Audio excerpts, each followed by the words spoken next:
തങ്കമണിയാണ് തൃശ്ശൂരിൽ നിന്ന്. ശ്രീമതി തങ്കമണി, താങ്കൾ ആദ്യമായിട്ടാണോ പൊതുവേദിയിൽ വിളിക്കുന്നത്, അതോ നേരത്തെ സംസാരിച്ചിട്ടുണ്ടോ? ആദ്യമായിട്ടാണ്. ഓക്കെ. അപ്പം ഈ വാർത്തകളൊക്കെ കാണുകയും വായിക്കുകയും ഒക്കെ ചെയ്യുന്ന ആളായിരിക്കുന്ന പ്രതീക്ഷയുണ്ട്. താങ്കൾക്ക് എന്ത് തോന്നുന്നു? ഈ ട്രംപ് പറയുന്നത്, ഇപ്പോൾ കഴിഞ്ഞ ദിവസം നാറ്റോ ഉച്ചകോടിക്ക് വേണ്ടി പോയപ്പോൾ ആദ്യം മാറിയ വിമാനം മാറിക്കയറി, പിന്നീട് തിരിച്ചു വരുന്ന വഴിക്ക് UK ഇറങ്ങി, അവിടുന്ന് ഒരു വിമാനം മാറിക്കയറി. ആകെ ട്രംപിന് എന്നെ വധിക്കാനായി ഇറാൻ പദ്ധതി ഇട്ടിരിക്കുകയാണ്, താനാണ് ഇറാൻ്റെ ആദ്യത്തെ ഇരയല്ല, ക്ഷമിക്കണം, ഉന്നം എന്നൊക്കെ അദ്ദേഹം പറയുന്നു. യഥാർത്ഥത്തിൽ അങ്ങനെ ഒന്നും ഉണ്ടാകുമോ, അതോ ഈ രാജ്യത്ത് ഇപ്പോൾ തിരിച്ചടി നേരിട്ടുകൊണ്ടിരിക്കുകയാണ്, അതിനെ ഒരു മറികടക്കാൻ വേണ്ടിയുള്ള ഒരു തന്ത്രമായിരിക്കും? അല്ലല്ല, എന്റെ അഭിപ്രായത്തിൽ ഞാൻ പറയുകയാണെങ്കിലേ, ഹലോ പറഞ്ഞോളൂ, ധൈര്യമായി പറഞ്ഞോളൂ. എന്റെ അഭിപ്രായത്തിൽ ഞാൻ പറയുകയാണെങ്കിൽ ഇറാന്റെ ഏറ്റവും തലപ്പത്തിരിക്കുന്ന വ്യക്തിയാണ് കൊലപ്പെടുത്തിയത്. അപ്പൊ ട്രംപും ഇസ്രായേലും കൂടി കൂട്ടുകൂടി ചെയ്ത അക്രമം. അതുകൊണ്ട് ജനങ്ങള് എന്താ വെച്ചാല് മറ്റുള്ള രാജ്യങ്ങളിലെ എല്ലാ ജനങ്ങളും കഷ്ടപ്പെട്ടുകൊണ്ടേയിരിക്കുക. ആ ഒരു കഷ്ടപ്പാട് എല്ലാ സാധാരണക്കാരായ എല്ലാ ജനങ്ങളിലേക്ക് എത്തിക്കഴിഞ്ഞു. ഈ ട്രംപ് എന്ന് പറയുന്ന ഇയാളെ ശരിക്കും പറഞ്ഞാൽ വധിച്ചു കളയണം. ഇയാളൊന്നും രാജ്യം ഭരിക്കാൻ കൊള്ളാവുന്ന ഒരു വ്യക്തിയല്ല. ശരിക്കും പറഞ്ഞാൽ ജനങ്ങൾക്ക് ദോഷം വരുത്തുന്ന ഒരു വ്യക്തിയാണ്. എന്ന് വെച്ചാൽ സാമ്പത്തികത്തിന്റെ നെറുകയിൽ കയറിയിരുന്നുകൊണ്ട് മറ്റുള്ള പാവങ്ങളെ ദ്രോഹിക്കുന്ന ഒരു വ്യക്തി. ഞാനതാ കാണുന്ന ട്രംപിനെ പറ്റിയിട്ട്. അയാളൊന്നും വെച്ചുകൊണ്ടിരിക്കാൻ കൊള്ളുന്നതിനല്ല ശരിക്കും പറഞ്ഞ. അത്രയ്ക്കധികം ഉപദ്രവമാണ് ചെയ്തുകൊണ്ടിരിക്കുന്നത്. മറ്റുള്ള രാജ്യക്കാരെ കുറിച്ചെങ്കിലും ഒന്ന് ചിന്തിക്കണ്ട. അയാളുടെ രാജ്യത്തെ മാത്രം ചിന്തിച്ചാൽ പാടില്ല. എന്തോരം പേര് ഇതുകൊണ്ട് കഷ്ടപ്പെടുന്നു. ഇതുകൊണ്ട് യുദ്ധം നിർത്തും, ഞങ്ങളിനി ഉപദ്രവിക്കാനില്ല എന്നുള്ള ഒരു വാക്ക് അയാൾ പറയുന്നുണ്ട് ഇടയ്ക്കിടയ്ക്ക്. അത് പറഞ്ഞിട്ട് അടുത്ത നിമിഷം അവരെ ഉപദ്രവിക്കുക. അപ്പൊ പിന്നെ അവര് വെറുതെ ഇരിക്കുവോ? അതിപ്പോ നമ്മൾ തന്നെയാണെങ്കിലും വെറുതെ ഇരിക്കുവോ? നമ്മളെ ഉപദ്രവിക്കുന്നവരെ തിരിച്ച് നമ്മൾ എന്തായാലും ഉപദ്രവിക്കും അല്ലേ? കുറച്ചു നാളൊക്കെ ക്ഷമിച്ചിരിക്കും, അതല്ലെങ്കിൽ തിരിച്ച് ഉപദ്രവിച്ചിരിക്കും. ശരി, ഓക്കെ. എന്നാലും നമ്മൾ ഒരാളെ കൊല്ലാൻ എന്നാണ് തീരുമാനിക്കുന്നത്, അയാൾ എത്രത്തോളം മോശപ്പെട്ടവനാണെങ്കിലും അത് ശരിയല്ല എന്നതുകൂടി അതിനകത്ത് ഒരു മാനുഷികമായ ഒരു വൈകാര്യമായി പറയുന്നതാണ് എന്ന് നമുക്ക് മനസ്സിലാക്കുന്നു. വിജയകുമാറാണ് പട്ടാമ്പിയിൽ നിന്ന്. ശ്രീ വിജയകുമാർ, താങ്കൾക്ക് എന്ത് തോന്നുന്നു? ഈ ട്രംപ് പറയുന്നത് പോലെ ട്രംപിനെ അങ്ങനെ കൊല്ലാൻ ഇറാൻ പദ്ധതി ഇട്ടിരിക്കുകയാണ്, ട്രംപിനെ ഇപ്പോൾ കൊല്ലുകൊണ്ട് എനിക്ക് അതീവ സുരക്ഷ വേണം, വിമാനം മാറിക്കയറുന്നു, ആ കൂടി ഒരു നാടകമൊക്കെ വരുന്നു, ഇതൊക്കെ ഉള്ളതായിരിക്കുമോ? ശ്രീ വിജയകുമാർ കേൾക്കാമോ? വിജയകുമാറിന്റെ ടെലിഫോൺ വന്ന് ശ്രീ സുധീറാണ് പാലക്കാട്. സുധീർ, താങ്കൾ പറഞ്ഞോളൂ. ട്രംപ് പറഞ്ഞപ്പോ ട്രംപ് ഒരു നാടൻ കളിക്കുകയാണ്, ഒരു PR വർക്ക് പോലുള്ള പരിപാടിയാണ്. ഇപ്പൊ അവിടുത്തെ ജനങ്ങളുടെ പിന്തുണ കിട്ടണം. ജനങ്ങള് അമേരിക്കയിലെങ്കിലും ട്രംപിന് നല്ല എതിർപ്പുള്ളുണ്ട്. ഈ ട്രംപിന്റെ ഈ കടത്തലും യുദ്ധങ്ങളും കാര്യങ്ങളൊക്കെ അമേരിക്കയിലെ ജനങ്ങള് ട്രംപിനെതിരാണ്. അപ്പൊ അതൊന്നും അനുകൂലമാക്കാനുള്ള പരിപാടിയാണ്. പിന്നെ ട്രംപ് ലോകത്തെ ഏറ്റവും കൂടുതൽ ഈ അമേരിക്ക മറ്റുള്ള നാടുകളിൽ രാജ്യങ്ങളിൽ കയറുന്നിട്ട് അവരെ സാമ്രാജ്യത്തെ അതിൻ്റെ ഉള്ളിൽ കയറി കളിക്കുക, ആ രാജ്യം നശിപ്പിക്കുക. അതാണ്.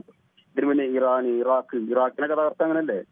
ഈ അമേരിക്ക, ട്രംപിന്റെ മുന്നിലുള്ള അമേരിക്ക കച്ചവടമാണ് അമേരിക്കയുടെ താല്പര്യം. അത് ഈ കാലത്തും ഒരു യുദ്ധത്തിന് വേണ്ടി ഏത് രാജ്യങ്ങളുടെ യുദ്ധങ്ങളും ഒഴിവാക്കിയുള്ള സൗഹൃദമാണ്. പിന്നെ നമുക്ക് ഇന്ത്യയുടെ പറയാനുള്ള, ഇന്ത്യ അമേരിക്കയുടെ അടിമാതിരുന്ന എല്ലാ രാജ്യങ്ങളും നല്ല അമേരിക്കയിലാണെങ്കിലും ഇത് വേണം, സൗഹൃദം വേണം. അതിനപ്പുറം അമേരിക്കയുടെ അടിമയായിട്ട് ഇന്ത്യ പോകരുതെന്നാണ് ഞാൻ ഈ പറയാറുള്ളത്. ശരി, താങ്കളുടെ അഭിപ്രായം വ്യക്തമാണ്. ശ്രീ ത്രേസ്യാമയാണ് എറണാകുളത്ത് നിന്നും. ശ്രീ ത്രേസ്യാമ, താങ്കൾ എങ്ങനെയാണ് ഈ വാർത്തകളിലൊക്കെ ശ്രദ്ധിക്കുന്ന ആളായിരിക്കുമെന്ന് പ്രതീക്ഷിക്കുന്നു. ആദ്യമായിട്ടാണോ വിളിക്കുന്നത് ന്യൂസ് 8 പൊതുവേദിയിലേക്ക്? എന്ത് ചെയ്യുന്നു ശ്രീമതി ത്രേസ്യാമ? താങ്കൾ എന്ത് ചെയ്യുന്നു? ഹലോ പറയുന്നത് കേൾക്കുന്നില്ല. കേൾക്കുന്നില്ല, കുഴപ്പമില്ല, അഭിപ്രായം പറഞ്ഞോളൂ. അഭിപ്രായം പറയാനായിട്ടുണ്ടെങ്കിൽ ട്രംപിനെ പോലുള്ള ഒരാളെ വധഭീഷണി ഉണ്ടെന്ന് പറഞ്ഞു കഴിഞ്ഞാൽ ട്രംപ് വെറുതെ ഇരിക്കുമെന്ന് തോന്നണ്ട. അപ്പൊ തന്നെ അയാളെ തേടിപ്പിടിച്ച് കണ്ടുപിടിച്ച് കൊന്നിരിക്കും. അങ്ങനെയുള്ള ഒരു ട്രംപിന് വധഭീഷണി എന്ന് പറയുന്നത് തന്നെയാണ് നുണ പറയുന്നല്ലത്. കിരൺ പറയുന്നു ട്രംപിന് വധഭീഷണി ഉള്ളത് ശരിയാണ് എന്നാണ് പറയുന്നത് അല്ലേ? ശരിയല്ല, തെറ്റാണത്. തെറ്റാണെന്ന്. ഓക്കെ. അതെങ്ങനെ ശരിയാവുന്നത്? ട്രംപിന് വധഭീഷണി വന്നു കഴിഞ്ഞാൽ ട്രംപ് ആ മനുഷ്യനെ എവിടെയെന്ന് വെച്ചാൽ തേടി പിടിച്ച് അയാളെ കൊന്നുകളയും. അപ്പൊ തന്നെ ഇവിടെ വെച്ചോളൂ അല്ലേ? അപ്പൊ ഇതൊരു ട്രംപിന്റെ അമേരിക്കയിലാകെ പുള്ളി അടിപതറി നിൽക്കുകയാണ്. അമേരിക്കൻ ജനതയൊക്കെ പുള്ളിയുടെ യുദ്ധത്തിന് നേരെയുള്ള വലിയ അവിടുത്തെ നടന്ന പ്രധാന പത്രങ്ങളൊക്കെ നടത്തിയ വോട്ടെടുപ്പ് അഭിപ്രായ സർവേയിലൊക്കെ മഹാഭൂരിപക്ഷം പേരും ഇവർക്കെതിരാണ്. എതിരാണെങ്കിലും എന്താണെങ്കിലും ട്രംപിന് വധഭീഷണി വന്നു കഴിഞ്ഞിട്ടുണ്ടെങ്കിൽ ഇതിക്ക് മുമ്പ് ഇതേമാരെ ട്രംപ് പറഞ്ഞിട്ടുണ്ട് വധഭീഷണി ഉണ്ടെന്ന്. അതിന്റെ പോലെ നടന്ന അതെ ഇല്ലല്ല, അത് വെറുതെ പറയുന്നതായിരിക്കും. ട്രംപിന് വിജയിക്കാൻ ഒരു നേട്ടം കിട്ടാൻ വേണ്ടിട്ട് പറയുന്നതായിരിക്കും. എനിക്ക് തോന്നണം അങ്ങനെയാണ് എന്റെ അഭിപ്രായം. താങ്കളുടെ അഭിപ്രായം വളരെ വിലപ്പെട്ടതാണ്. സമാനമായ അഭിപ്രായങ്ങൾ അന്താരാഷ്ട്ര തലത്തിലടക്കം വിദഗ്ധരടക്കം പലരും മാധ്യമപ്രവർത്തകരും അടക്കം പലരും പറയുന്നുണ്ട്. ഇതിൽ യാഥാർത്ഥ്യമുണ്ടോ എന്നുള്ള സംശയമൊക്കെ പ്രകടിപ്പിക്കുന്നുണ്ട്. അത് വളരെ വാലിഡായ ഒരു അഭിപ്രായം തന്നെയാണ്. ശ്രീമതി ത്രേസ്യാമ്മയാണ് എറണാകുളത്ത് നിന്നും. അപ്പം എന്തായാലും വീണ്ടും പൊതുവേദിയിൽ വിളിക്കുക കേട്ടോ. ഓക്കെ, ശ്രീ മൊയ്തീനാണ് മൂവാറ്റുപുഴയിൽ നിന്നും. ശ്രീ മൊയ്തീൻ, താങ്കൾ ഈ വിഷയം സൂക്ഷ്മമായി ശ്രദ്ധിക്കുന്ന ആളാണോ? അപ്പോൾ താങ്കൾക്ക് എന്ത് തോന്നുന്നു, ഈ ട്രംപിൻ്റെ ഇപ്പോഴത്തെ ഈ വധഭീഷണി എന്ന് പറയുന്നത് അത് ശരിക്കും ഒറിജിനലായിരിക്കുമോ? ഞാൻ എല്ലാവർക്കും ഈ ചാനൽ കാണുന്നതാണ്. അതെ, താങ്കൾ ആ ടി വി മ്യൂട്ട് ആയിട്ട് പറയുമോ? ആ, ട്രംപ് വന്നത് ചുമ്മാ പറയണോ സാറേ? പറഞ്ഞോളൂ, ആ ടി വി മ്യൂട്ട് ചെയ്തിട്ട് പറഞ്ഞോളൂ. ട്രംപ് പറഞ്ഞ ചുമ്മാ പറയണത്. ട്രംപിനെ തട്ടുന്നല്ല വേറെ, എന്നാലും ചുമ്മാ പറഞ്ഞത്. ശരി, ശ്രീ മൊയ്തീൻ, ആരായാലും പൊതുവേദി പ്രേക്ഷകരോട് പൊതുവായി നടത്താനുള്ള അഭ്യർത്ഥനയാണ്. സ്ഥിരമായി വിളിക്കുന്ന പ്രേക്ഷകർക്ക് അത് നന്നായി അറിയാം. അല്ലാത്തവർ വിളിക്കുന്ന സമയത്ത് നിങ്ങൾ കോൾ കണക്റ്റ് ആയി കഴിഞ്ഞാൽ ടി വി മ്യൂട്ട് ചെയ്യുക. പിന്നെ നിങ്ങൾ ഫോണിൽ കൂടെ സംസാരിക്കുക. കാരണം ടി വിയിൽ ഞാനിവിടെ പറയുന്നത് ടി വിയിൽ കേട്ടിട്ട് നിങ്ങൾ മറുപടി പറയാൻ നിന്നാൽ അതിനിടയ്ക്ക് ഒരു 1-2 സെക്കൻഡിൻ്റെ ഒക്കെ ചെറിയ വ്യത്യാസം വരും. അപ്പോൾ നമുക്ക് ഫ്ലുവൻ്റായിട്ട് സംസാരിക്കാൻ കഴിയില്ല. അതുകൊണ്ട് ടി വി മ്യൂട്ട് ചെയ്ത ശേഷം നമ്മൾ സംസാരിക്കുക. ശ്രീ ജോസാണ് ചാലക്കുടിയിൽ നിന്നും.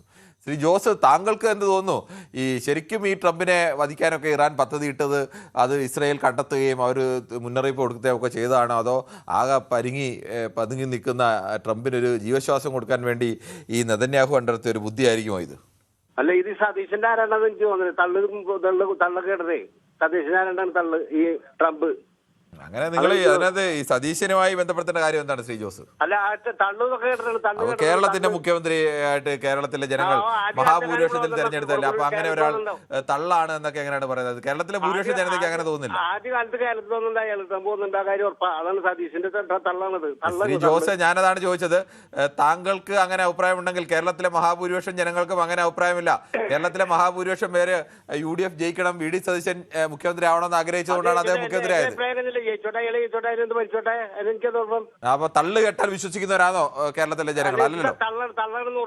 അതെ, താങ്കൾക്ക് എന്താണ് ഉറപ്പ്? എന്താണ് സതീശൻ തള്ളിയ ഒരു തള്ളു പറ? ഞങ്ങളാരും കേട്ടിട്ടില്ല സതീശൻ തള്ളുന്നൊന്നും. അപ്പൊ രാഷ്ട്രീയ നേതാക്കൾ എല്ലാവരും പറയുന്നതെല്ലാം 100 കാര്യത്തിൽ 100 കാര്യവും നടപ്പാകണമെന്നില്ല. രാഷ്ട്രീയ നേതാക്കൾ 100 കാര്യം പറഞ്ഞാൽ ഒരു 80 കാര്യങ്ങൾ നടപ്പായാൽ അത് കൊള്ളാം എന്ന് പറയും. അത് ഏത് രാഷ്ട്രീയ നേതാവായാലും. നമുക്ക് ഈ ട്രംപിനെ പറയുമ്പോഴും സതീശനെ പറയണം, അല്ലെങ്കിൽ പിണറായിയെ പറയണം, അല്ലെങ്കിൽ മോദിയെ പറയണം എന്നൊക്കെ പറയുന്നതിനകത്ത് അതൊരു ശരിയായ രീതിയല്ല ശ്രീ ജോസ്. ജോസിന് ഇതിന്റെ കാര്യം പറയുമ്പോൾ നമുക്ക് സതീശന്റെ വിഷയങ്ങൾ എത്ര പ്രാവശ്യം നമ്മൾ ചർച്ച ചെയ്തു, അന്നേരമൊക്കെ സതീശന്റെ വിഷയങ്ങൾ പറയാം. അല്ലാതെ നിങ്ങൾക്ക് വരുമ്പോൾ നിങ്ങൾക്ക് VD സതീശനെ. കൂടുതൽ വാർത്തകൾക്ക് News 18 Keralam YouTube channel subscribe ചെയ്യുക.